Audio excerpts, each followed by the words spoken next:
إن الحمد لله نحمده ونستعينه ونستغفره ونعوذ بالله من شرور أنفسنا ومن سيئات أعمالنا من يهده الله فلا مضل له ومن يضلل فلا هادي له وأشهد أن لا إله إلا الله وحده لا شريك له وأشهد أن محمدا عبده ورسوله يا أيها الذين آمنوا اتقوا الله حق تقاته ولا تموتن إلا وأنتم مسلمون يا أيها الناس اتقوا ربكم الذي خلقكم من نفس واحدة وخلق منها زوجها وبث منهما رجالا كثيرا ونساء واتقوا الله الذي تساءلون به والأرحام إن الله كان عليكم رقيبا يا أيها الذين آمنوا اتقوا الله وقولوا قولا سديدا يصلح لكم أعمالكم ويغفر لكم ذنوبكم ومن يطع الله ورسوله فقد فاز فوزا عظيما وإن خير الكلام كلام الله وخير الهدي هدي محمد صلى الله عليه وسلم وإن شر الأمور محدثاتها وكل محدثة بدعة وكل بدعة ضلالة وكل ضلالة في النار أما بعد. نعم, donc depuis environ 2 cours on a expliqué la réalité de qu'est-ce que c'est al-wali dans l'islam, puis on a expliqué par la suite qu'est-ce que c'est la notion du wali dans at-tasawwuf pour montrer la distinction qu'il y a entre les deux. Ok, et aujourd'hui c'est le cours numéro 11 dans cette série qu'on fait sur at-tasawwuf et le livre c'est Haqiqat at-tasawwuf. Donc on est toujours dans la lecture du livre du Cheikh Mohammed Ahmed Lo, Taqdis al-Ashkhas fi al-Fikr al-Soufi, et donc on continue la lecture. Maintenant on est arrivé à un point où le Cheikh commence à montrer certaines des caractéristiques du wali dans le soufisme. Ok, et il y en a environ une dizaine qu'il mentionne. Ok, une dizaine de caractéristiques pour le wali dans le soufisme.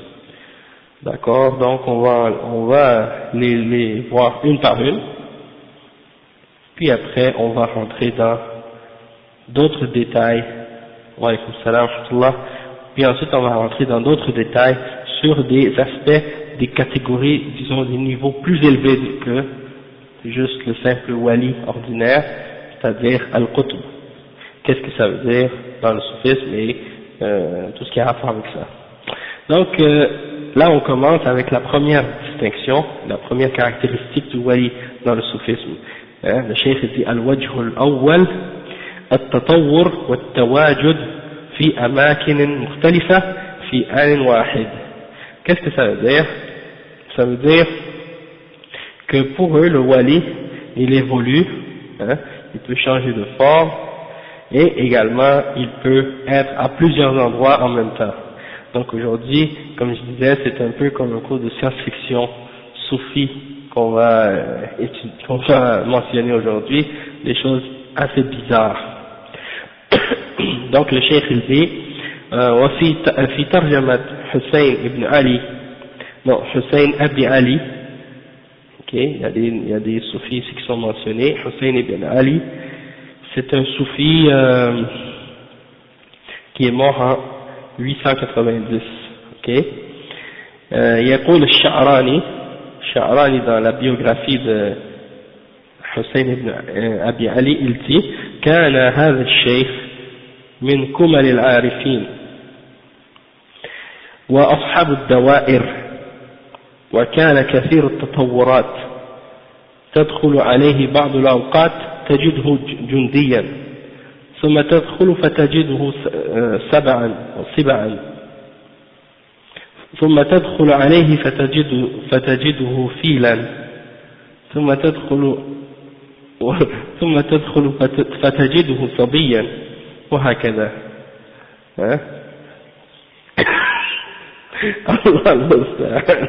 Donc le cheikh il dit que à propos de ce cheikh là, Hussein Abi Ali, Al-Sha'rani il dit ce cheikh là il était un parmi les plus parfaits des gens qui connaissent les secrets et les mystères et qui connaissent le soufisme soi-disant, et il avait des tours. Ok, puis lui qu'est-ce qu'il faisait? Il évoluait hein, il changeait à chaque fois. Donc parfois tu rentrais pour aller le voir et tu le trouvais comme un soldat, comme un gendarme, un soldat. Parfois tu rentrais pour aller le voir, tu le trouvais comme une bête féroce. Parfois tu rentrais et tu le trouvais qu'il était en éléphant. Parfois tu rentres et tu le trouves comme un bébé. Et donc à chaque fois que tu rentres pour le voir, tu vois qu'il a une forme nouvelle, une forme différente. Ok? Donc ça c'est des choses vraiment incroyables qu'on lit dans les livres du soufisme. Hein? الشيخ ويقول أيضا وقد وقع التبدل لجماعة كثيرة من الأولياء كقضيب البال. Okay. وسيدي حسين أبي علي وسيدي إبراهيم الدسوقي وسيدي عبد القادر الدشتوطي والدشتوطي بمصر فخطب سيدي إبراهيم الجمعة وصلى بالناس في 50 قرية في يوم واحد في آن واحد. Donc, qu'est-ce qu'il dit ici? Il dit que Al-Sha'rani continue, puis il dit aussi que ces changements-là sont arrivés à plusieurs parmi des groupes parmi les soufis, comme un d'entre eux qui s'appelle Qadib al-Ban. Qadib al-Ban, il s'appelle Hassan al-Mousali. Ok, ça c'est son nom. Et il est mort en 570. Ok. Des fois, qu'est-ce qu'il faisait? Quand il rentrait dans un état d'extase, il se dénudait, il enlevait tous ses vêtements devant tout le monde. Ok? Et donc, il avait des états comme ça, où il se mettait nu. Il y en avait beaucoup comme ça parmi les soufis qui font des choses pareilles. Ils pensent que ça c'est des signes du fait qu'ils sont des hommes pieux, donc, ou qu'ils sont des awliya, donc, ils arrivent à cet état tellement élevé qu'ils peuvent même enlever leurs vêtements devant tout le monde. Allah musta'an. Hein? Après, il mentionne Hussein Abi Ali, celui dont on a parlé tout à l'heure, Sayyidi Ibrahim ad-Dasuqi, et Ibrahim ad-Dasuqi, lui aussi c'est un autre soufi, c'est un soufi de la famille de Dasuq en Égypte. Ok, il a étudié le madhab shafi'i. Puis on dit qu'il est né en 633 et puis il est mort en 676. Non. Donc ça c'est Ad-Dasuqi. Et il y a un autre qui s'appelle Sayyidi Abdul Qadir Ad-Dashtouti, il est mort en 930. Celui-là, Ad-Dashtouti. Wa alaykum salam wa rahmatullah. Mais qu'est-ce qui est plus étrange encore à propos de Ibrahim Ad-Dasuqi? Il a fait le Jumu'ah, il a fait le khutbah de Jumu'ah et les gens, il a été l'imam, il a guidé les gens dans la prière dans 50 différentes villes dans un même jour, en même temps. Hein? Il a prié 50 Jumu'ah, il a guidé les gens dans la prière dans 50 villes différentes le même jour, en même temps. Comment? Hein? Exactement. Multiplication, il se multiplie à volonté. Le nombre de multiplications qu'il veut, il se multiplie puis il apparaît dans différentes villes en même temps. Donc, Allah musta'an. Après le cheikh dit, قال وأخبر جماعة ممن سافر مع السلطان القيتبي c'est un قيتبي هو السلطان قيتبي المحمودي الملك الأشرف أبو النصر من ملوك الجراكسة، وكان من المماليك، ثم تقلب في الوظائف العسكرية إلى أن بويع بالسلطنة سنة 872، وكان كثير المطالعة لكتب التصوف، وأبقى كثيرا من آثار العمران في مصر والحجاز والشام. ولد في سنة 815 وتوفي في 901. Donc c'est ça, il faisait partie des Mamaliks, puis après il a été dans l'armée, puis on lui a donné le bay'a en 872.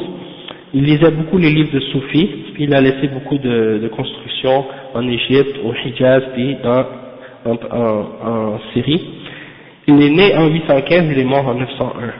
Donc lui il dit Akhbara, parmi les gens qui ont voyagé avec lui, Al-Qaytabay s'appelle, إلى نواحي بحر الفرات أن السلطان استأذن سيدي عبد القادر في السفر قبل أن يخرج من مصر فأذن له، فلما سافر السلطان دخل مدينة حلب فوجد سيدي عبد القادر مريضا في زاوية والناس حوله، فقالوا إن الشيخ هنا نحو سنة ضعيف لا يستطيع المشي، وكان السلطان من حين فارقه في مصر صحيحا له شهر.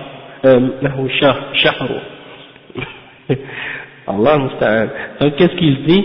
Il dit que le sultan Qaytabay à cette époque, il voyageait avec des compagnons à lui près de la mer de l'Euphrate, et Sayyid Abdul Qadir lui a demandé de lui permettre d'aller il est allé lui demander la permission de voyager. Avant de sortir de l'Égypte, il lui a demandé est-ce que tu me permets de voyager, et il lui a permis. Le sultan a permis à Abdul Qadir de voyager. Donc le sultan a voyagé lui aussi, et il est arrivé à la ville de Halab en Syrie, Alep, et il a trouvé que Abdul Qadir était déjà là, il était malade dans sa zawiya. Alors les gens étaient autour de lui et ils lui ont dit au sultan, le cheikh était malade ici depuis environ 1 an, il est faible, il n'est pas capable de marcher. Alors que il dit que le sultan, lorsque le sultan a permis à Abdul Qadir de voyager de l'Égypte, il était en bonne santé depuis 1 mois en Égypte. Donc il a quitté, le sultan a quitté Abdul Qadir en Égypte, il était en bonne santé. Il arrive en Syrie, il le trouve, ils disent que depuis 1 an il est malade dans le lit, il ne peut pas marcher. Et non, Allah musta'an. Après il dit ثم سأل الشعراني شيخه علي الخواص. هذا هو علي الخواص البرسلي، كان أميا لا يقرأ ولا يكتب، ومع ذلك كان يتكلم على معاني القرآن والسنة، وكان في أول أمره بائعا يتجول، ثم فتح دكانا، ثم تركه واشتغل بصناعة الخوص فسمي الخواص.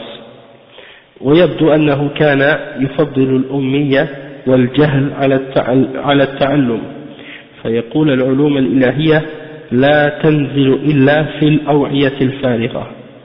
صحبه الشعراني 10 سنين. Donc il dit que lui, Ali al-Khawas, il parle de Ali al-Khawas, celui dont il parle, c'était le cheikh de Al-Sha'rani, il était analphabète, il ne lit pas, il n'écrit pas. Et il parlait au sujet des significations du Coran et de la Sunna. Puis c'était un commerçant, puis par la suite, qu'est-ce qu'il a fait? Il a laissé tomber ça. Puis qu'est-ce qu'il dit? Il dit qu'il préférait être analphabète et il préférait l'ignorance à l'étude, parce qu'il disait que les sciences divines ne descendent que dans les contenants vides. Donc ça vous donne un exemple de comment ces gens-là encouragent l'ignorance. Après il dit que son cheikh a dit justement, celui-là dont on parle, Ali al-Khawas, il a dit هل يؤاخذ الولي بكل فعل صدر من هذه الأجسام التي تطور فيها على السواء أم لا يؤاخذ إلا على الجسم الأصلي دون الزائد؟ فقال الشيخ يؤاخذ ويثاب بكل فعل صدر من جميع تلك الصور ولو بلغت 1000 صورة له أجرها وعليه وزرها. Donc il dit que il demande à son cheikh Ali al-Khawas, Al-Sha'rani demande à Ali al-Khawas, est-ce que le wali il va être tenu pour compte pour tous ces corps qui se sont multipliés, ou bien seulement pour le corps originel, celui qui est à la base? Eh bien il lui a répondu et il lui a dit il va être pris pour compte, il va être récompensé pour chaque action qui sont arrivées de tous ses corps, même s'il s'est multiplié en plus de 1000 copies de lui-même, eh ben, il a la récompense pour chacune de ces copies, même si c'est 1000, et il a aussi le poids d'une faute s'il a fait quelque chose de mal. Ensuite, il dit ثم سأله هل تتحد أفعال هذه الأجسام التي تطور فيها حتى إنه إذا حرك يده مثلا تتحرك يد من تلك الصور كلها فقال نعم يقع من يد عين ما يقع من بقية الأيدي. Ok, donc il posait une autre question. Il lui a dit, est-ce que tous ces corps-là qui sont multipliés, est-ce que tous les mouvements qu'il fait avec sa main, est-ce que ce même mouvement-là se produit pour tous ces copies et toutes les autres multiplications de son corps? Et il lui a dit oui. Il lui a dit oui. Si lui il bouge sa main, eh bien toutes les autres mains des autres multiplications de lui-même, elles bougent en même temps. Allah understand, hein? Après il dit وحكي أيضا أن اثنين حلفا أن الشيخ نام عند كل منهما إلى الصباح في ليلة واحدة في مكانين فأفتى الشيخ جلال الدين السيوطي بعدم وقوع الطلاق. En tout cas, c'est une autre histoire bizarre aussi. Parce que il dit que ils ont dit que il y a comme s'il y a, d'après ce que j'ai compris, il y en a deux qui ont juré que le cheikh a dormi à deux endroits la même nuit. Wa alaykum salam wa rahmatullahi wa barakatuh. Donc le cheikh Jalal al-Din al-Suyuti, il a établi, comme il a jugé que le divorce n'était pas valable. Après il dit, donc ça c'est ça. Lui, qu'est-ce qui arrive, c'est qu'à 40 ans, As-Suyuti, il est devenu soufi, qu'il s'est éloigné des gens. Donc ça veut dire que à cause du fait qu'il est devenu soufi, il y a beaucoup de paroles qu'il a dit, parfois qui sont contraires au Coran et la Sunna, comme un exemple c'est cette parole-là qu'il a dit par exemple. Il dit أقول, là c'est Cheikh Ahmed Lo qui parle, il dit أقول إن للمرء أن يتساءل بحق لما تنشر هذه الأفكار والتصورات على عامة الإسلام أو على أمة الإسلام وشبابها إن لم يكن لأجل تخدير عقولهم حتى تكون مهيئة لقبول كل ما يلقى إليها مهما كان فيه من تجاوزات لأجل أن يتمكن العدو المتربص من القضاء على قوتهم وسلطانهم بعد القضاء على حسنهم الحصين الذي هو عقيدتهم. C'est quoi? Ah d'accord. Non. Donc le chef il dit donc, pourquoi? Il dit on pourrait se demander en vérité, yani, pourquoi ces idées-là et ces choses-là sont répandues, yani, parmi les gens, la Ummah de l'Islam et parmi les jeunes. Si c'est pas pour yani, droguer les esprits ou endormir les esprits des gens, pour les préparer à accepter toute idée qui leur est lancée. Et lorsque les gens commencent à accepter des histoires comme ça, ben ça y est, leur esprit est parti, tu vois, ils comprennent plus, ils peuvent plus analyser rien d'une façon logique et rationnelle. Et on est capable de leur raconter n'importe quoi par la suite, et ils croient en n'importe quoi. Et donc, ça permet aux ennemis de l'islam par la suite de venir pour essayer d'attaquer la croyance des musulmans et leur aqidah et commencer à leur jeter des shubuhat, parce qu'ils n'ont pas appris leur aqidah de la base. Et le chef il mentionne un point au sujet du fait que Ali al-Khawaf, quand il a parlé par exemple que si, est-ce que la faute de tous les copies de cette personne-là, est-ce que ça va compter pour lui? Il dit que ça en même temps c'est en contradiction avec la croyance des soufis que le wali il est infaillible, il ne peut pas faire des péchés, tu vois. Et il dit également كما نلاحظ أيضا أن ما قرره من اتحاد حركات تلك الصور التي تطور فيها الولي ينقض ما حكاه الشعراني أولا من كون عبد القادر في مصر صحيحا منذ شهر وكونه في حلب مريضا لا يقدر على الحركة. Donc il y a une autre contradiction du fait que il a dit quand Sha'rani a demandé à son cheikh est-ce que lorsque une d'entre ces copies-là bouge sa main, est-ce que toutes les mains bougent en même temps pour les autres copies? Eh ben, pour les autres modèles ou les autres alaykoum salam, et il a répondu que oui, elles bougent pas en même temps, et ça c'est en contradiction avec ce qu'il a mentionné au début à propos d'Abdul Qadir, quand il a dit que Abdul Qadir était en bonne santé en Égypte, puis quand il est arrivé en Syrie, à Halab, il l'a trouvé malade dans son lit. Donc ça prouve qu'ils n'étaient pas en train de faire le même mouvement en même temps, parce qu'ils ne pouvaient même pas marcher. Donc ça c'est un exemple. Après il dit وتجدر الإشارة هنا إلى أن هذا الفكر السافل ليس مجرد تراث مطوي أو أساطير مجهورة، ولكن الصوفية ما زالت ألسنتها تلهج أقلامهم وترعف بها تقريرا لها ودفاعا عنها،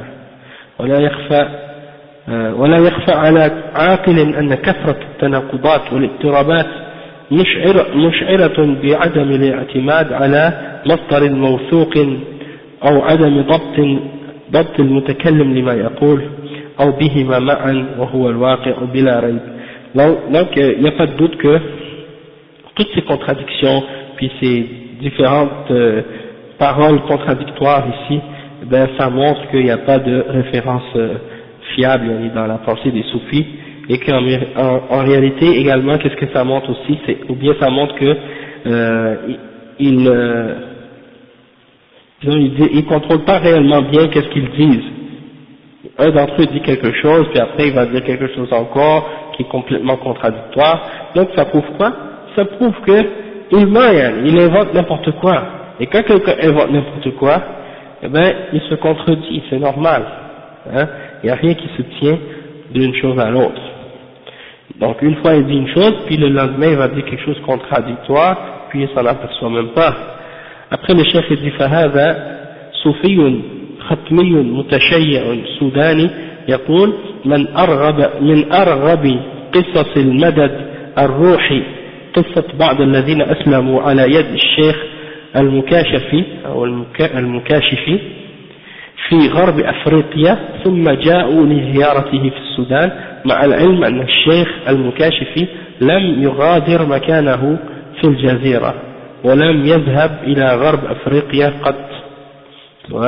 Donc un autre exemple, il mentionne un exemple, il dit un soufi de la tariqa al-Khatmiya du Soudan, il a dit que parmi les histoires les plus incroyables, les plus étranges disons de support spirituel, c'est l'histoire de certaines personnes qui se sont converties à l'islam par la main du cheikh al-Mukashafi en Afrique de l'Ouest. Puis il dit qu'ils sont venus au Soudan pour visiter le cheikh Mukashafi, alors que le cheikh Mukashafi n'a jamais quitté sa place, n'a jamais quitté le Soudan, et il n'est jamais allé en Afrique de l'Ouest. Donc c'est comme s'il montre que comme s'il s'est divisé, ou bien il est apparu là-bas alors qu'il n'est jamais allé. Donc il montre ça comme si c'était un signe qu'il était un wali. Deuxième exemple, parmi les choses que les soufis racontent pour montrer la distinction entre les soufis puis les walis puis ceux qui n'ont pas des awliya, c'est, comme le chef dit, khayal al-awliya fi al-fikr al-soufi haqiqatun hissiyya waqi'a. Ça veut dire quoi? Ça veut dire tout ce que le wali dans la pensée soufiste, tout ce qu'il imagine dans sa tête, ça apparaît réellement dans la réalité, ça devient vrai. Le cheikh dit inna al-fikr al-soufi wa turathuhu ad-dakhm inna fi al-fikr al-soufi wa turathihi ad-dakhm qisasan wa akhbaran yakunu min as-su'ubati bimakan an yataqabbalaha al-aql wa at-tab' as-salim إلا بعد إخضاعه لعمليات كثيفة مما يعرف في لغة العصر بتغسيل المخ ويبدو أن من أهم مقاصد إنشاء الزوايا والخلايا التربوية الصوفية إجراء مثل هذه العمليات حيث يتخرج منها المريد وقد أخذ الجرعات اللازمة لتلقي كل خبر وتقبل كل قصة ما دامت تستند إلى مصدر اسمه الشيخ أو الولي. Donc il dit que on voit que dans la pensée soufiste, dans leur héritage qu'ils ont, des histoires qu'ils ont écrites, on voit qu'il y a un paquet d'histoires qui sont impossibles, très difficiles à accepter. C'est-à-dire que quelqu'un qui a une raison, puis une nature propre, qui n'est pas corrompu, là, il va être capable de voir que c'est quelque chose qui fait aucun sens. Toutefois, c'est possible pour quelqu'un de l'accepter après qu'il est, en fait c'est pas ça qu'il dit c'est comme si, il dit qu'une des raisons, en fait, pourquoi non, ok. Parce qu'il a mis la phrase d'une façon, ok, il dit que une des façons comment ils arrivent à faire accepter ces histoires-là aux gens, c'est en leur faisant un lavage de cerveau. Qu'est-ce qu'on appelle aujourd'hui un lavage de cerveau. Et une des raisons pourquoi il semble que pourquoi ils ont établi toutes ces zawayas, les zawayas c'est les genres de, disons, on va l'appeler des monastères. C'est comme des monastères en fait, c'est comme des endroits clos où les soufis se réunissent pour étudier, pour faire le dhikr, pour lire le Coran et pour étudier le soufisme avec un cheikh soufi. Donc il y a des endroits aussi qui s'appellent des khalaya, c'est des endroits qu'on appelle des ermitages, ou des endroits où on s'en va pour rester isolé, pour s'isoler. Des isoloirs ou des trucs comme ça, pour être coupé du reste du monde, soit disant juste pour rester dans l'adoration tout le temps, comme les monastères. Donc les soufis ils ont établi ces endroits-là pour établir cette éducation soufie là, et pour justement arriver à faire qu'est-ce qu'on appelle ce genre de lavage de cerveau, pour faire en sorte que lorsque le soufi a terminé son éducation dans ces endroits-là, lorsqu'il sort, eh ben, il est prêt à accepter toute histoire et tout ce qui est raconté depuis que son origine c'est le cheikh ou le wali. C'est-à-dire tout ce qui est dit, si ça vient du cheikh, si ça vient du wali, il l'accepte, même si ça fait pas de sens, même si c'est contraire à l'islam. Donc il dit au موضوع هو موضوع مخيلة الأولياء الذي نحن بصدده لا يخرج عن كونه من قبيل هذه القصص ولا أقول أساطير حتى لا أزاحم القارئ في إصدار الحكم قبل الأرض. من ذلك ما ذكره الشعراني من أن الجوهري غطس يوما في البحر فأخذ يتخيل في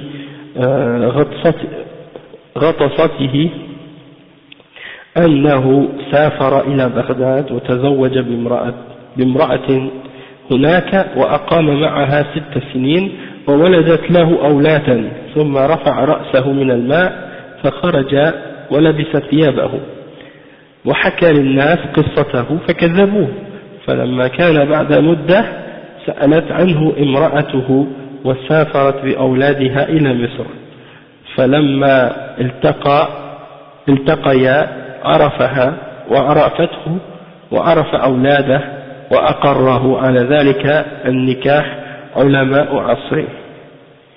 Donc ça c'est encore un exemple. Il dit que les histoires de l'imagination des chouyours soufis, des soi-disant awliya qu'on va mentionner, eh bien elles ne sortent pas de cette catégorie-là d'histoire que les soufis racontent, qu'ils utilisent pour, disons, tromper les gens et endormir les gens.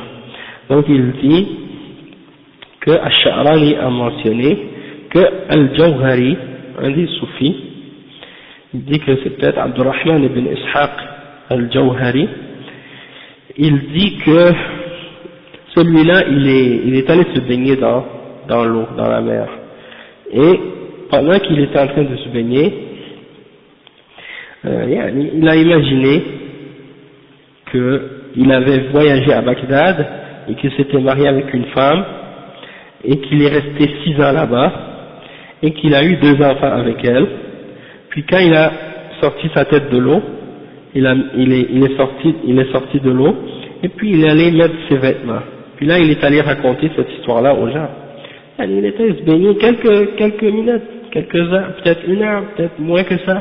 Et il a eu le temps d'imaginer qu'il avait fait tout ça dans sa tête. Quand il est sorti de l'eau, il est allé voir les gens, il leur a dit, ça y est, je me suis marié, j'ai resté 6 ans à Bagdad, j'ai eu 2 enfants, etc. Donc les gens ont dit non, c'est pas vrai, parce qu'ils savent qu'il n'est pas sorti à Bagdad, il était resté en Égypte tout le temps. Hein? Alors là, juste à ce moment-là, après quelques temps, il y a une femme qui est arrivée, qui est venue en voyage avec ses 2 enfants en Égypte. Et elle a dit, quand elle l'a rencontré, il l'a reconnu et elle l'a reconnu, hein, et les ulama de son époque ont accepté ce mariage. Ça c'est incroyable ça. Hein?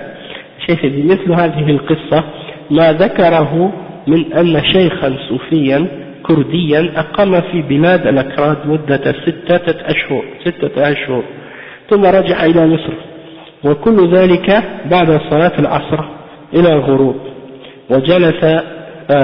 وجلس الدباغ يوما مع صوفي آخر فقال للدباغ تعال نصور في أفكارنا أرغب صورة ثم ننظر في مخلوقات الله أهي موجودة أم لا فقال له الدباغ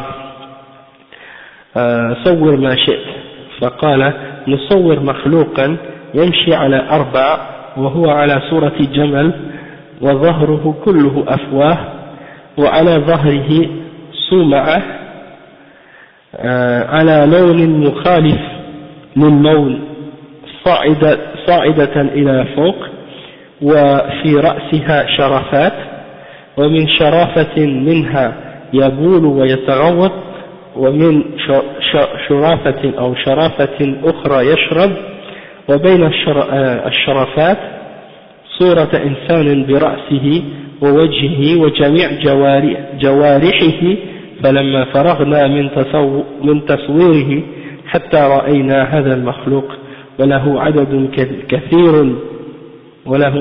كثير وإذا بالذكر منه ينزو على الأنثى فتحمل منه وفي عام آخر ينزو عليه الأنثى بأن ينقلب الحال فيرجع الذكر أنثى والأنثى ذكرا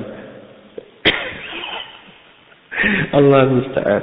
Donc il dit qu'il y a une autre histoire qui a été mentionnée également, qu'un soufi kurde, il a dit qu'il est, il est allé s'établir dans les pays des Kurdes pendant 6 mois, puis il est revenu en Égypte.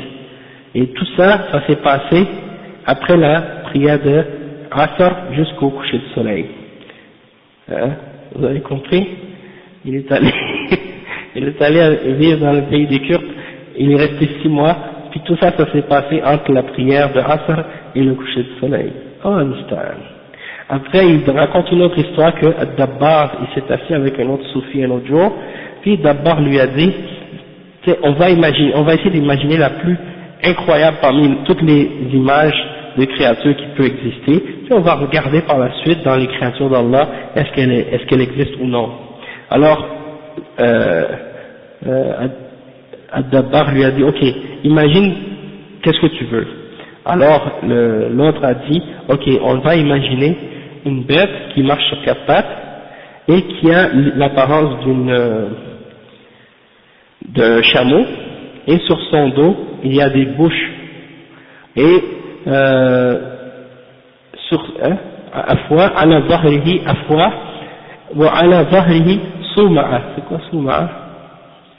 Ok, sur son dos il y a comme un dôme, d'une autre couleur, autre couleur que le reste que la couleur du dessus ou quelque chose comme ça. Wa fi ra'siha sharafat. Sharafat, c'est pas des fenêtres? Oui, c'est ça. Ok, sur sa tête il y a des fenêtres. Et par une de ces fenêtres, il urine et il fait ses besoins, par une de ces fenêtres-là, et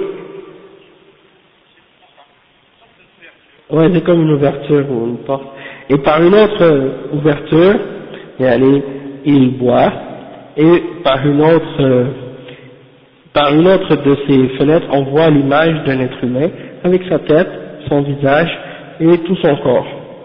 Et lorsqu'on a terminé d'imaginer cette créature-là, ou cette chose-là, on l'a vue, qui existait, qui était créée. Et elle avait il y en avait beaucoup, il y en avait beaucoup d'autres, et il dit que le mâle de cette créature-là, il allait avec la femelle pour faire des petits, hein, et puis l'année d'après, le mâle devenait la femelle, et la femelle devenait le mâle, et donc, en tout cas, ces histoires vraiment à dormir debout. Exactement, ça c'est des gens qui, sûrement ils ont pris quelque chose, comme on dit, hein. Exactement. Donc après il dit, يستفاد من هذه القصص العلم بجهل هؤلاء الناس بالإسلام وأحكامه مع سعة خيالهم من جهة، ومن جهة أخرى الجمود الفكري الذي كان يسود المجتمع الإسلامي في هذه الفترة على الأقل، حيث يجرأ الإنسان على الفتوة بمثل هذا الكلام دون معارضة أو مناقشة من أحد، اللهم إلا إذا قلنا إنهم كانوا يتمكنون ولا يقولون مثل هذه الخرافات إلا بحضرة أتباعهم الذين أجريت لهم عمليات غسيل المخ وتلويث الفطرة أو تلويث الفطرة. ويشهد لهذا الذي قلناه قول ابن المبارك اللمطي عن حال شيخه الدبار. Il dit qu'on voit à partir de ces citations-là l'ignorance de ces gens-là, du fait qu'ils ignorent l'islam et les règles de l'islam, et on voit également leur imagination énorme, et on voit en même temps comment les gens étaient dans une situation, à cette époque-là ils étaient dans un état, la société musulmane était dans un état de stagnation au niveau de la pensée, parce qu'ils sont arrivés au point de croire à ces histoires-là, puis que quelqu'un pouvait raconter des histoires comme ça sans que personne ne rejette ces idées-là. Et puis qu'est-ce qu'il dit? Il dit excepté si c'était dans le cas où il le mentionnait seulement entre eux, entre ceux qui ont accepté cette pensée-là soufie et ceux qui ont eu ce lavage de cerveau-là. Ok, il dit, et il y a des exemples dans les livres des soufis qui prouvent cette théorie-là ou cette hypothèse-là, parce que il mentionne les paroles de Ibn al-Mubarak al-Lamti au sujet de son cheikh Ad-Dabbar, il dit فإذا حضر بين يديه بعض من لا يعتقده لا تخرج منه ولا فائدة واحدة ولا يقدر على التكلم بشيء من العلوم اللدنية والمعارف الربانية حتى يقوم ذلك الشخص ويوصينا ويقول إذا حضر مثل هذا الرجل فلا تسألوني عن شيء حتى يقوم. Donc il dit que Ad-Dabbar, il dit au sujet de son cheikh Ad-Dabbar, lorsque quelqu'un qui n'était pas dans la croyance soufie arrivait et qui s'assoyait avec eux, eh ben il ne disait plus un mot et il ne faisait plus sortir aucun bienfait c'est-à-dire parmi les idées des soufis, et il n'était pas capable de dire rien des sciences al-ladunniya.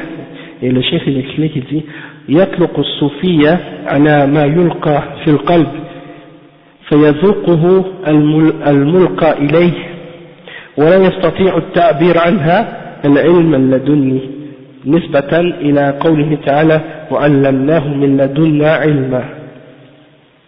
Donc ils appellent ça al-ilm al-ladunni, c'est-à-dire c'est comme une science qui vient directement de Dieu, et c'est quelque chose qui soi-disant est jeté dans leur cœur, et ils goûtent ils ressentent la sensation de cette connaissance-là, mais ils ne sont pas capables de l'exprimer. Donc ils disent que ça c'est une science qui vient de Dieu. Donc ils disent que quand une personne qui n'était pas d'accord avec eux, qui n'était pas soufi, s'assoyait avec eux, eh bien leur cheikh devenait silencieux, il ne parlait plus des affaires qui ont rapport avec le soufisme, jusqu'à ce que cette personne-là se lève et s'en aille. Et il dit que leur cheikh Al-Dabbar, il leur disait comme conseil, lorsque un de ces hommes-là, un homme comme lui, vient, ne me demandez rien jusqu'à ce qu'il soit parti, ou jusqu'à ce qu'il se lève. C'est-à-dire, comme si pour dire qu'il faut que ces affaires-là soient juste entre soufis. Il ne faut pas que les gens qui ne sont pas soufis l'entendent. Ok? Et le chef il dit, مهما قلنا فسوف تبقى الوقاحة أبرز سمة لمن يدون مثل هذا في كتاب ليدعو الناس إلى اعتقاده. Il dit, peu importe que ce soit ça, le fait qu'il cache ça à d'autres, ou que ce soit pas le cas, il dit ça reste que c'est tout de même quand même une chose qui est très laide du fait que ces choses-là soient écrites dans leurs livres et qu'ils appellent les gens à croire à des idées pareilles par les paroles qu'ils ont écrites dans leurs livres. Et puis donc c'est pour ça que souvent vous voyez des gens qui parlent, quand on leur parle du soufisme, ils disent non, on critique pas les soufis, parle pas contre les soufis, il y a du bien, il y a des bonnes choses dans le soufisme, parce que justement, lorsqu'ils disent ah non je connais des soufis, j'ai des amis qui sont soufis, et puis ils disent pas ces affaires-là, c'est parce que justement les chouyours, même parmi si c'est un mourid qui est récent ou qui est nouveau dans le soufisme, le cheikh lui parle même pas de ces affaires-là. C'est seulement ceux qui sont évolués ou qui ont avancé dans le soufisme qui connaissent ces affaires-là en détail, et eux ils vont jamais le mentionner excepté devant des gens qui sont très avancés dans le soufisme, tandis que les petits, les nouveaux, ou les gens qui sont pas encore dans la tariqa, eux ils vont jamais parler de ces choses-là devant eux. Et c'est pour ça donc que les gens ils commencent à dire ah mais non, ça c'est pas vrai, les soufis ils disent pas ça, et puis ils savent pas en réalité parce qu'ils cachent ces choses-là.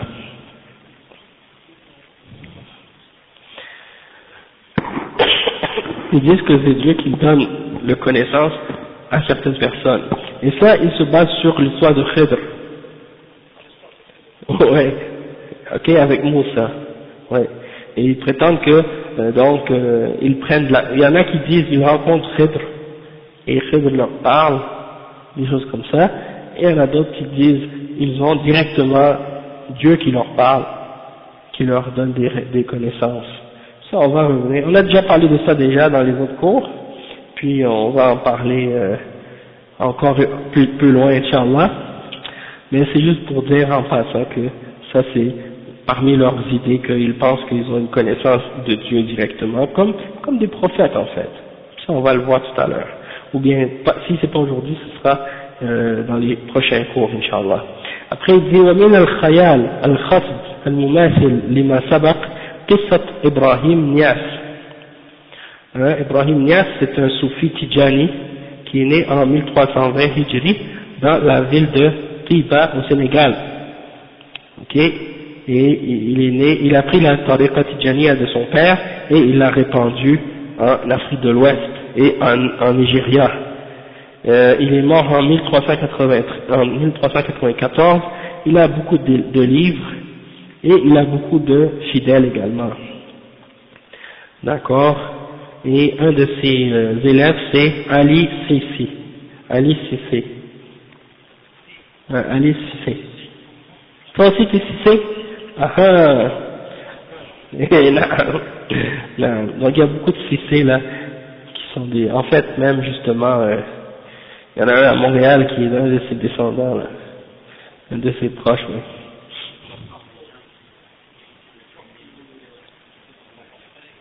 Ouais, c'est ça. Et, donc c'est ça, parce que l'islam a été répandu en Afrique de l'Ouest par des soufis. C'est pour ça que ça s'est répandu comme ça. C'est pour ça qu'il y a beaucoup de travail à faire là-bas pour ramener l'islam pur.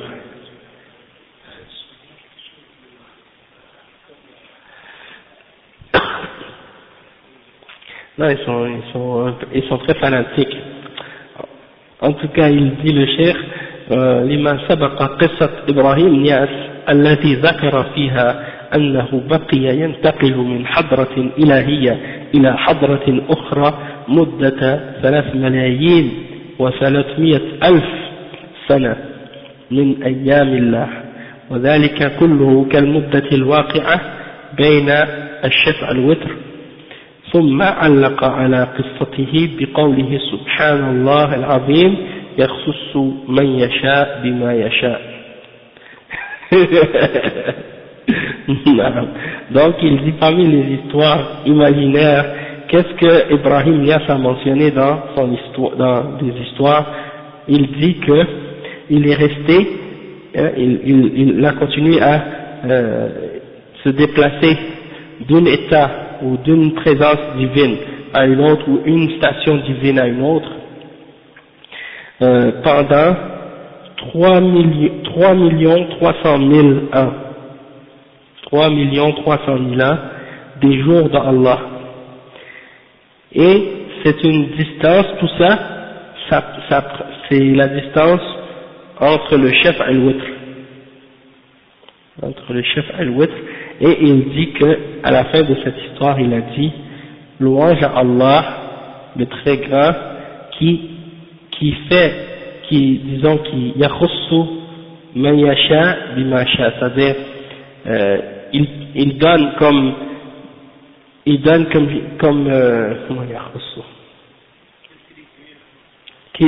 qui choisit ou qui attribue à certaines personnes en particulier ce qu'il veut, ou bien qui donne à qui il veut ce qu'il veut en particulier, comme des choses spéciales, ou comme disons il les choisit eux spécialement, donc c'est ça. Donc c'est des histoires de ce genre, comme si qu'il a continué à avancer d'un état divin à une autre pendant 3,300,000 ans, et tout ça entre Shaf al-Witr. Ça c'est des histoires d'imagination des soufis. Ensuite il mentionne un autre exemple dans la pensée soufie, dans la notion du wali dans le soufisme.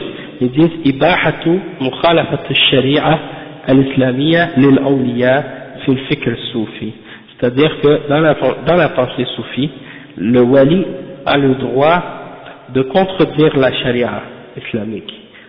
Ok? الشيخ ليس المقصود بالمخالفة هنا مجرد الوقوع في الخطأ وارتكاب المعاصي، إذ المعلوم شرعا أنه ليس هناك معصوم من الخطأ والخطيئة والضلال غير الأنبياء عليهم الصلاة والسلام، لكننا نجد في الفكر الصوفي منحا آخر غير ما ذكرنا، وهو وجوب التسليم للولي بكل ما يصدر منه من الأفعال مع اعتقاد أنه لا يحيد عن الحق، فإذا أظهر شيئا يخالف هذا فإنه يجب على الناس تأويله لأنه إنما يفعل ذلك لغرض صحيح. Donc il dit ici le cheikh, lorsqu'on parle de contradiction avec la charia, on veut pas dire juste faire des erreurs ou des péchés, parce on sait très bien qu'il y a personne qui est infaillible et il y a personne qui est exempt d'erreurs, parce que tout le monde peut faire des erreurs et tout le monde peut s'égarer excepté les prophètes sallallahu alayhi wa sallam ou alayhi wa sallam. Toutefois, lorsqu'on parle de la pensée soufie, on parle d'un autre point de vue, dans le sens que les soufis croient qu'ils sont obligés de suivre le wali et de se soumettre à lui dans tout ce qu'il fait d'action, peu importe, il dit il doit se soumettre et accepter tout ce que le wali fait, et il doit croire également que le wali ne se détourne jamais ou dévie jamais de la vérité, il reste toujours dans la vérité. Donc si tu vois que le wali fait quelque chose qui est en contradiction avec l'islam, c'est obligatoire pour toi de l'interpréter d'une autre façon et de dire que c'est fait dans une bonne intention ou dans un but qui est correct. Ça c'est leur explication. Ben écoutez, ouais, même si tu le vois faire le zina, il ne faut pas te dire qu'il fait le zina, il fait quelque chose de bon, mais toi tu ne peux pas le comprendre. Hein? Bon, mais ça en réalité, ça nous fait comprendre maintenant pourquoi beaucoup de musulmans, quand on leur dit qu'est-ce que tu fais, c'est haram, mon frère, crains Allah, hein, tu lui donnes nasiha, hein, ou bien que ce soit un homme ou une femme, tu leur dis qu'est-ce que tu fais, c'est pas correct, et là il te dit, toi tu sais pas, c'est Allah qui juge, tu sais pas ce qu'il y a dans mon cœur. Ça vient des soufis, parce que chez les soufis c'est comme ça, peu importe qu'est-ce que tu vois quelqu'un en train de faire, tu dois pas le juger, tu dois jamais dire qu'est-ce qu'il fait, c'est pas correct, parce que tu connais pas, soi-disant, la raison pourquoi il fait ça. Peut-être qu'il est plus pieux, hein, ils disent, il est plus pieux que toi, il est plus, hein. Donc ça c'est des exemples qui viennent, en réalité, ça vient de l'aqida de ces gens de dalal. Alors le cheikh dit, يقول الدباغ لا ينبغي أن ينظر إلى ظاهر الولي ويوزن عليه فيخسر الوازن دنيا وأخرى. Donc il dit, Dabbar dans son livre Al-Ibriz, il dit, quelqu'un ne doit pas regarder l'apparence extérieure du wali, ou le wali à l'extérieur, et de commencer à le juger, parce que celui qui fait ça, il va perdre sa vie d'ici-bas et son au-delà. Après, le cheikh dit, وهذا الشعراني يسأل شيخه الخواص عن أرباب الأحوال الذين يظهرون عنهم أو يظهر عنهم الخوارق مع عدم صلاتهم وصومهم كيف حالهم؟ فقال ليس أحد من الأولياء أو من أولياء الله له عقل التكليف إلا وهو يصلي ويصوم، ولكن هؤلاء لهم أماكن مخصوصة يصلون فيها كجامع رملة وبيت المقدس وجبل قاف وسد اسكندر وغيرها من الأماكن المشرفة. ثم قال الشعراني كان سيد إبراهيم المتبولي يصلي الظهر دائما في الجامع الأبيض برملة لد، فكان علماء حرته ينكرون عليه ويقولون لأي شيء لا تصلي الظهر أبدا مع كونه فرضا عليك كغيره من الصلوات فيسكت. Donc le cheikh il dit, donc Al-Sha'rani a demandé à son cheikh Al-Khawas au sujet des arbab, les arbab al-ahwal, les gens qui atteignent les hauts niveaux, les états élevés dans le soufisme, et ceux qu'on voit qu'ils font toutes sortes de miracles, hein, on voit de leur part plein de miracles, et on voit en même temps qu'ils ne font pas la prière et qu'ils ne font pas le jeûne. Comment on peut expliquer ça? Alors, il a répondu, Al-Khawas, il a dit, il n'y a aucun parmi les awliya d'Allah qui ont la raison et qui sont obligés, qui ont la responsabilité de qu'est-ce qu'ils font, excepté qu'ils font la salat et qu'ils jeûnent. Toutefois, ceux-là, ils ont des endroits spéciaux où ils vont prier, comme la Jami' Ramla et Bayt al-Maqdis et la maison, la montagne Qaf et le mur de Alexandre ou Al-Iskandar et d'autres endroits qui sont honorés, des endroits comme ça.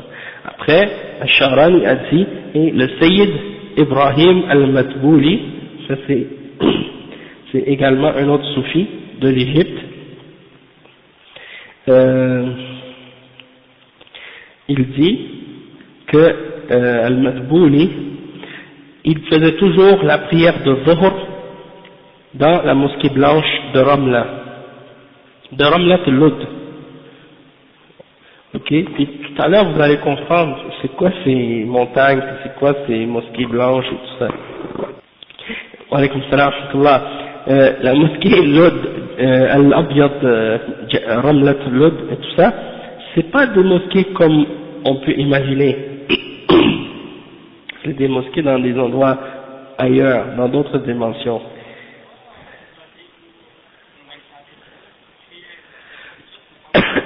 Vous allez voir, parce que vous allez voir en fait, il est en Égypte puis il va prier dans d'autres pays, dans d'autres endroits, Bayt al-Maqdis. Donc, qu'est-ce qu'il dit? Il dit, les ulama de la ville allaient le voir et puis il lui disaient, comment ça se fait que toi tu pries jamais la prière de Dhuhr, alors que c'est obligatoire pour toi, comme tous les autres prières. Alors il ne répondait pas, il disait rien. Alors il dit وحكى الشعراني أيضا عن سهل ابن عبد الله أنه قال ما من ولي لله صحت ولايته إلا ويحضر إلى مكة في كل ليلة جمعة لا يتأخر عن ذلك. Donc Al-Sha'rani il a dit à propos de Sahl ibn Abdillah, et lui c'est At-Tasturi, c'est un des imams des soufis, il a dit qu'il n'y a pas un wali excepté, il n'y a pas un wali que sa soi-disant wilaya est acceptée, excepté que chaque jour il vient, chaque nuit de Jumu'ah, il vient à Mecca et il n'est jamais en retard. Tous les walis, dans la nuit de Jumu'ah, ils viennent prier à Mecca. Donc ça c'est parmi les idées de ces gens-là. Ils s'imaginent que, bon, Cheikh il est là, tu le vois, il fait pas la prière. Tu lui dis, mais pourquoi il fait pas la prière? Parce que il est en train de prier dans la ville de Mecca. Et c'est arrivé des gens qui m'ont dit ça, qu'ils étaient avec des soufis, et là tout le monde se levait pour faire la prière, mais lui le cheikh non, il restait assis à sa place, puis il priait pas avec les gens. Et quand il demandait à cette personne, mais pourquoi il prie pas? Non, lui il va prier à Mecca, il n'a pas besoin de prier avec nous. Donc ça c'est dans l'aqida de ces gens-là. Exactement. Subhanallah. Il dit, قال الشعراني إن من عباد الله من لا يصلي الصلوات الخمس إلا بمكة، منهم من لا يصليها إلا ببيت المقدس، ومنهم من لا يصليها إلا بالمدينة المشرفة، ومنهم من لا يصليها إلا بجبل قاف، وبالجملة فأرباب الأحوال ينبغي التسليم لهم. Donc il dit que Al-Sha'rani a dit dans son livre Al-Yawaqit wal-Jawahir, il dit que les serviteurs d'Allah, parmi eux, il y en a qui prient uniquement les 5 prières à Mecca, il y en a qui prient uniquement leurs 5 prières à Bayt al-Maqdis en Palestine, il y en a d'autres qui prient uniquement leurs prières à Al-Madina, Il y en a d'autres qui prient uniquement leur prière à la montagne Qaf. Et en général, il dit tous les hauts placés dans le soufisme qui ont atteint ces hauts degrés là ou ces hauts niveaux, il faut accepter d'eux quand ils disent qu'ils vont prier là-bas. Il ne faut pas faire inkar, c'est-à-dire tu ne dois pas lui dire comment ça se fait que tu pries pas, ok? C'est pas permis pour un mouride de questionner son cheikh sur des questions comme ça. Il prie juste dans les grandes mosquées. Hein? Donc, lui c'est ça. Il prie avant, hein? Mais ça c'est ça. Quand des gens sont capables d'accepter des idées comme ça, sont capables d'accepter tout. Allah musta'an. Après il dit وأشار الشيخ التيجاني أن العارفين لمبالغتهم في التخفي يستترون عن العامة بارتكاب الدواهي من الزنا والكذب والفاحش وشرب الخمر وقتل النفس، وأضاف أن ذلك صور لا وجود لها في الخارج. Il dit que alaykoum salam, le Cheikh Al-Tijani il dit quoi? Il dit que les arifin, ceux qui ont ceux qui ont atteint une connaissance soi-disant de Dieu, ils font beaucoup attention pour se cacher et pour couvrir des gens ordinaires les crimes qu'ils font et les péchés qu'ils font, comme l'adultère, le mensonge, les péchés, boire de l'alcool et tuer les gens. Donc ça c'est des exemples. Il dit qu'il se cache beaucoup de faire ça, puis à la fin il dit après, dans son livre Jawahir al-Ma'ani, il dit ça c'est juste des affaires qui n'existent pas dans la réalité. Après avoir dit ça, il dit ça n'existe pas vraiment dans la réalité. والذي نلفت الأنظار إليه هنا أمران. الأول أن جبل قاف هذا الذي يتحدث عنه الصوفية ليس من الجبال التي يعرف مكانها أو يستطيع الوصول إليها أحد غير الأولياء الفكر الصوفي. لقد تحدث عنه صاحب القوت فقال قيل لأبي يزيد بلغت جبل قاف؟ فقال جبل قاف أمره قريب، وشأن من جبل كاف وجبل عين وجبل صاد. قيل وما هذا؟ قال هذه جبال محيطة بالأراضين السفلي أو السفلى، حول كل أرض جبل بمنزلة جبل قاف المحيط بهذه الأرض الدنيا وهو أصغرها، وهذه أصغر الأراضين. وكان أبو محمد يخبر أنه صعد جبل قاف ورأى سفينة نوح مطروحة فوقه، وكان يصفها قال لله عبد بالبصرة يرفع رجله وهو قاعد فيضعها على جبل قاف. يعني donc ça c'est des explications de qu'est-ce que c'est Jabal Qaf, hein? C'est pas une montagne qui existe ou de vrai là dans ce monde, mais c'est un endroit seulement les awliya soi-disant des soufis sont capables d'aller sur cette montagne là et d'arriver là-bas.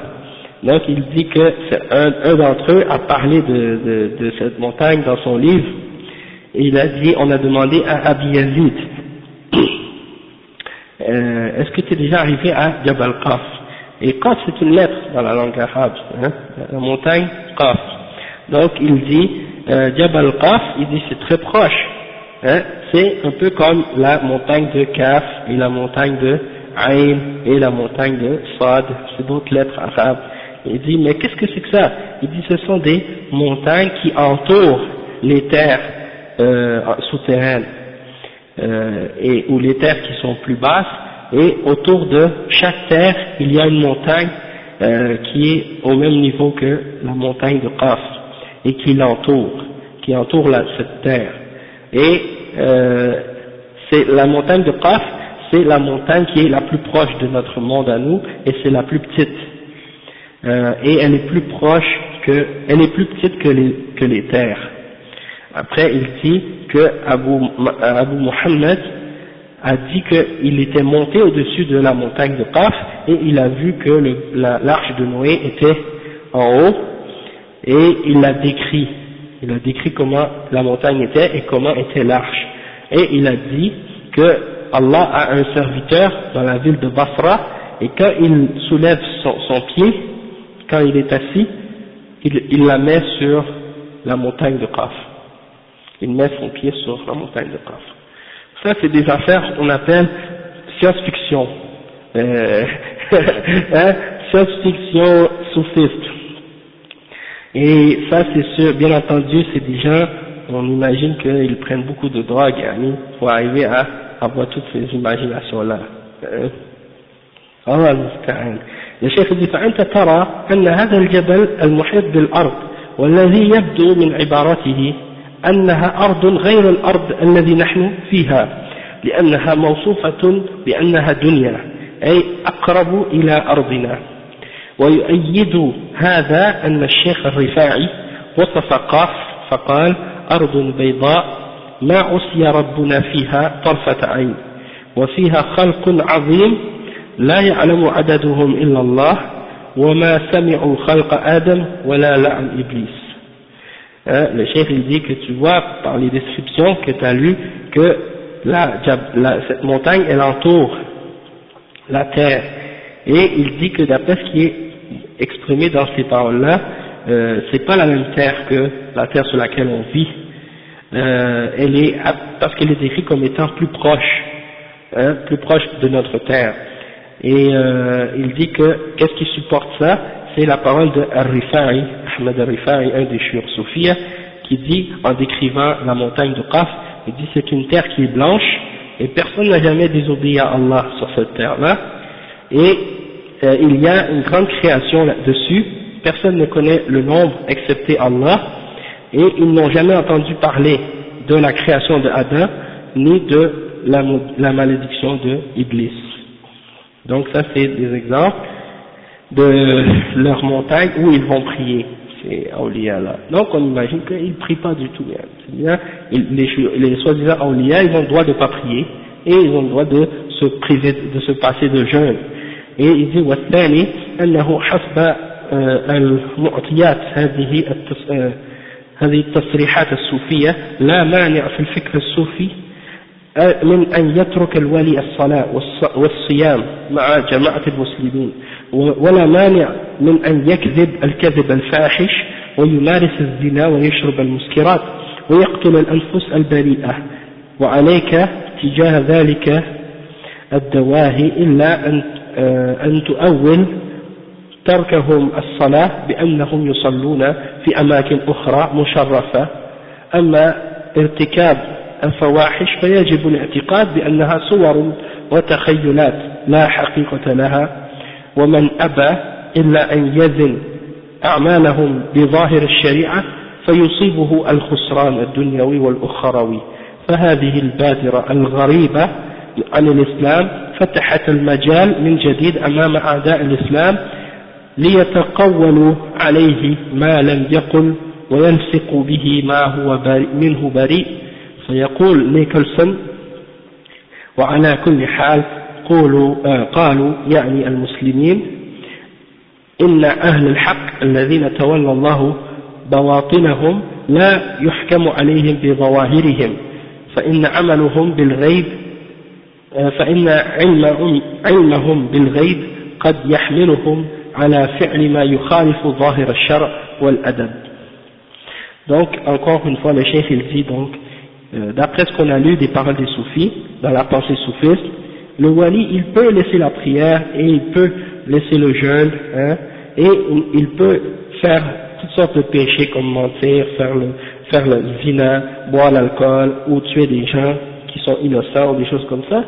Et lorsque tu vois un qui prie pas, ben tu dois expliquer ça en disant que il est allé prier dans un autre endroit, honoré, ou bien si tu le vois faire toutes sortes de péchés et de perversité, eh ben tu dois t'imaginer que ça c'est juste des choses imaginaires, que c'est pas réel, et sinon si tu persistes à vouloir juger leurs actions par l'apparence et selon les règles de la charia, alors tu vas être frappé par un châtiment dans cette dunya et dans notre vie, de la part de la part d'Allah parce que tu as osé juger ces soi-disant awliya. Alors que eux, on voit tout à fait qu'ils n'ont rien à voir avec ce qu'on décrit comme étant awliya dans l'islam. Après, il dit que même les ennemis de l'islam ont utilisé ça contre les musulmans, comme un des orientalistes qui s'appelle Nicholson. Il a même essayé de dire que ça faisait partie de l'islam. Et il a dit que les gens de la vérité, ceux que Allah a, disons, pris en charge leur intérieur, on ne doit pas les juger par leur apparence extérieure et par leurs actions extérieures, car ils connaissent l'invisible, et le fait qu'ils connaissent des choses de l'invisible, ça peut les amener à faire des actions et des choses qui sont en contradiction apparente avec la charia et les bonnes manières. Toutefois, il ne faut pas les juger par leur apparence. Et c'est pour ça que je disais tout à l'heure que cette aqidah, elle est entrée même maintenant chez les musulmans ordinaires, même ceux qui sont soi-disant pas soufis. C'est rendu qu'aujourd'hui, ils ont accepté cette idée-là, parce que si tu vois un musulman qui fait quelque chose qui est haram, tu lui dis, mon frère, arrête de faire ça, il dit, écoute, tu peux pas me juger, mon cœur est bon, qu'est-ce que j'ai dans mon cœur, tu peux pas le voir, c'est juste Allah qui peut me juger. Et donc, il faut toujours essayer d'expliquer ou d'interpréter les actions ou les péchés des musulmans. Si tu vois quelqu'un qui fait un péché, dis pas dans ta tête qu'il fait un péché, peut-être qu'il a une raison, peut-être qu'il a une bonne raison pour le faire, peut-être qu'il a une bonne excuse. Donc, cette idée-là, ce principe-là, ça vient à la base des idées des soufis. Hein? Ah ouais, un peu comme ceux qui disent la foi est dans le cœur, et puis qui contredisent la foi par leurs actions et par leurs paroles. C'est ça, donc ils se contredisent dans ce point-là, c'est exactement ça. Comme quand ils disent que tout ce qu'ils imaginent devient réalité, ça tient, puis quand nous on voit qu'ils font des choses qui sont contraires à l'islam, ils disent que c'est juste de l'imagination et c'est pas réel. Donc là, il y a une contradiction encore une fois, comme dans l'exemple qu'ils peuvent se multiplier à différents exemplaires, comme il peut faire le khutbah de Jumu'ah dans 50 villes en même temps, le même jour, et puis si un d'entre eux lève sa main, ils lèvent tous leurs mains en même temps, et alors que dans d'autres histoires on voit qu'ils disent le contraire. Donc ça c'est des exemples de contradictions chez eux. Donc c'est ça, c'est des histoires qui sont on pense que c'est ça, ça s'est transformé pour certaines personnes comme des légendes urbaines là, comme on appelle ici. Hein. Les gens ont accepté ça, puis ça fait partie du folklore là, comme on dit.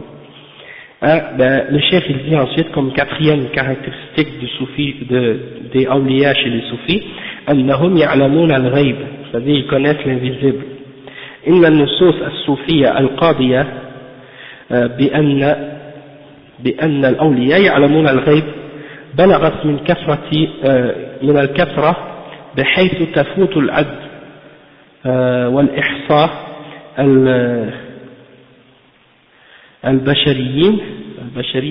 البشريين لكننا نكتفي هنا بمثالين اثنين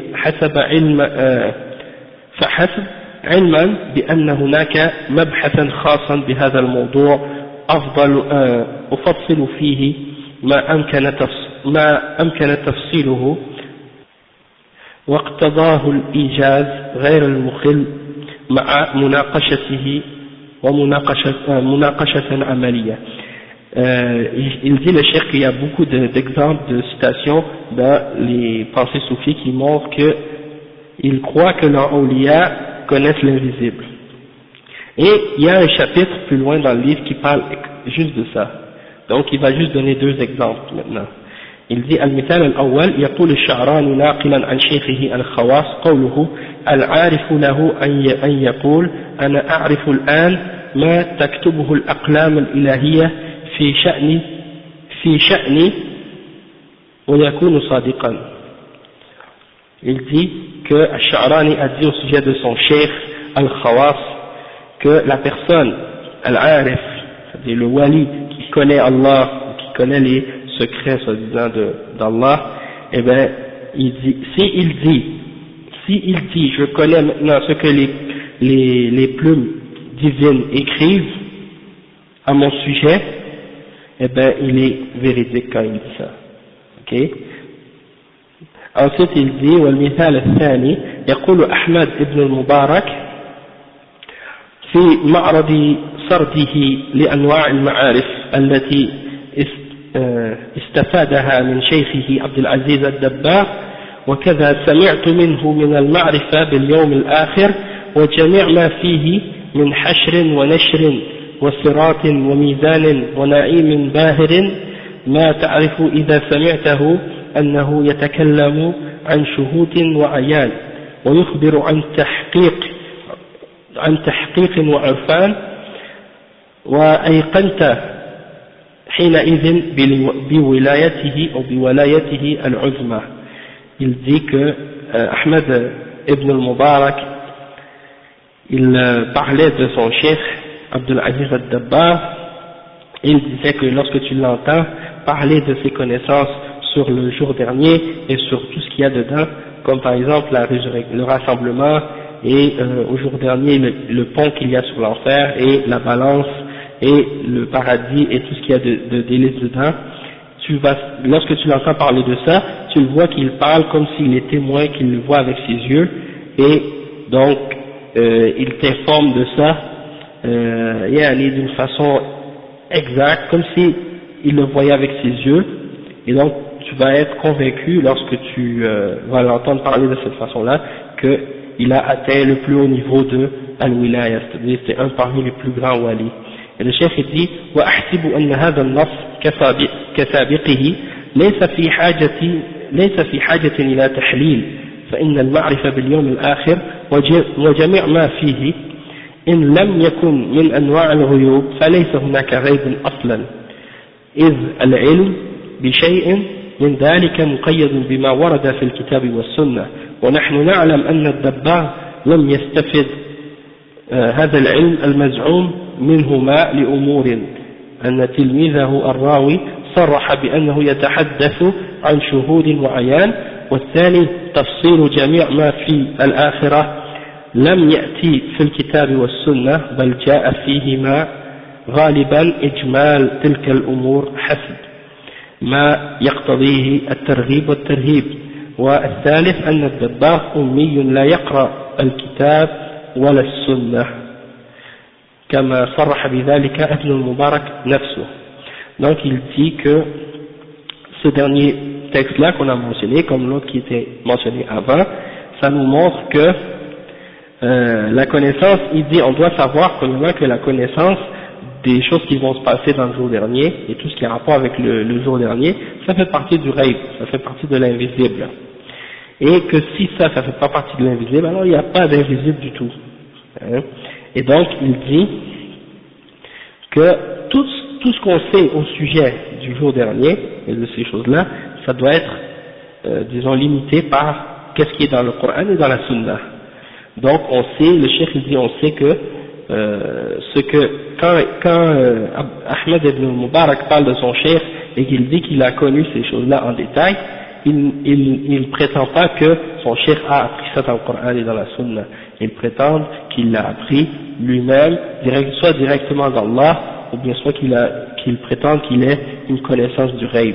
D'accord? Et les preuves de ça, c'est que Ahmed ibn Mubarak, quand il parle, il prétend que son cheikh parle comme s'il l'a vu avec ses yeux, et comme s'il était témoin de ça. Et il dit que les détails de tout ce qui est dans l'Akhirah n'a pas été écrit dans le Coran et dans la Sunna. C'est seulement, en général, des choses, disons un résumé de qu'est-ce qui va se passer dans l'Akhirah qui est mentionné dans le Coran et dans la Sunna, juste pour nous donner, disons, nous encourager à être incités à faire le bien et pour nous éloigner de qu'est-ce qui est haram. Donc Allah nous mentionne certains aspects de l'Akhirah pour al-targhib ou al-tarhib. Donc ça c'est deuxièmement. Et troisièmement, lui Ad-Dabbar, il a dit lui-même ainsi que son élève qu'il n'a jamais lu ni écrit, donc il ne connaît pas le Coran ni la Sunna. Donc il prétend donc qu'il connaît Al-Ghaib. Et il y a un autre chapitre, comme le Cheikh a dit dans le livre, à la fin, qui parlent uniquement de cette catégorie-là, ou de ce point-là, du fait qu'ils prétendent que les awliya ont une connaissance du ghaib. Donc, on va mentionner la prochaine fois le cinquième point, parce que là on n'a pas le temps, mais c'est le point que أن الولي عندهم يقول للشيء كن فيكون. Et ils disent que le vrai wali, il a le pouvoir de dire une chose soit et elle est. Et moi j'ai rencontré justement un des proches de un des soufis là, un des soufis, et qui est descendant de Ibrahim Nias justement, et il a dit mon frère, il a reçu al-kun fayakun. Il a reçu ce don là. Ah oui, hein?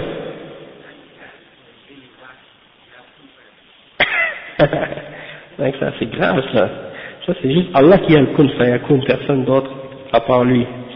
Donc on va s'arrêter ici, hein? Subhanakallah wa bihamdik, ashhadu an la ilaha illa anta astaghfiruka.